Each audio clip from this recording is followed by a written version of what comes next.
জঙ্গলের নাম ছিল অতি বুদ্ধিমান বন।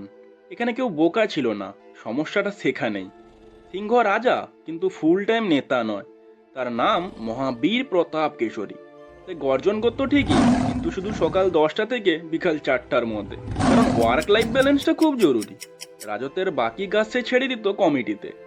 জঙ্গলে ছিল শিকার কমিটি, গর্জন কমিটি, ভয় দেখানো উপ কমিটি, আর সবচেয়ে শক্তিশালী দোষ চাপানো কমিটি।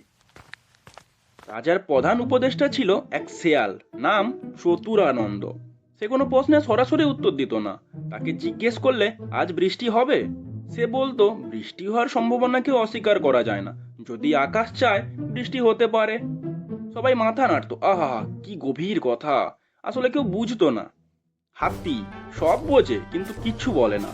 একটা বিশাল হাতি ছিল, নাম ভারী কুমা। সব জানতো কে চুরি করেছে, কে মিথ্যে বলেছে, কে রাজাকে বোকা বানাচ্ছে। কিন্তু সে কিছু বলতো না, কারণ তার দর্শন, কথা বললে শত্রু বাড়ে, চুপ থাকলে ওজন। বানর, যারা ইনফ্লুয়েন্সার।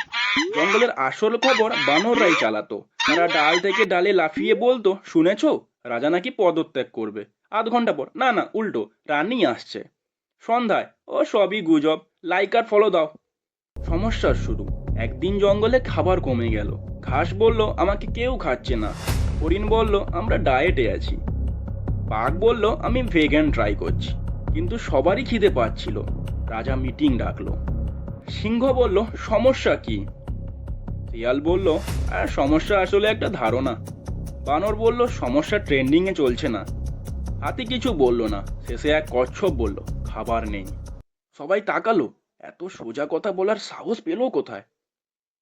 ঘোষণা হলো, পোস্টার লাগানো হবে, আলোচনা হবে, দোষ খোঁজা হবে, কিন্তু খাবার আসবে না। তবু সবাই খুব খুশি, অত্যন্ত আমরা অ্যাক্টিভ। বাঘের বিদ্রোহ। কথা নয়, কাজ দরকার। সবাই বলল নেগেটিভিটি ছড়িও না। বাঘ একা শিকার করতে গেল। পরদিন সে খাবার নিয়ে ফিরলো। সবাই খেতে শুরু করলো। তারপর শিয়াল বলল এই সাফল্যের পেছনে সমষ্টিগত চিন্তা ছিল। হাতির একমাত্র কথা, সবাই যখন খাচ্ছে, হাতি বলল যে কাজ করে সে ক্রেডিট পায় না, যে কথা বলে সে ইতিহাস লেখে। সবাই চুপ। তারপর বানর বলল দারুণ কোটেশন, দারুণ কোটেশন, পোস্ট করি। রাতে সিংহ গর্জন করলো, আমরা আবার মহান। জঙ্গল আগের মতোই রইলো, শুধু একটা পার্থক্য, খাবার আছে কিন্তু বোঝাপড়া নেই। আর জঙ্গল ফিসফিস করে বলল মানুষ না থাকলেও মানুষের স্বভাব এসে গেছে।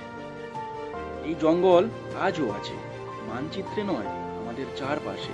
যেখানে নেতা আছে, উপদেষ্টা আছে, আলোচনা আছে, কিন্তু কাজ করতে গেলে একটা বাঘ লাগে।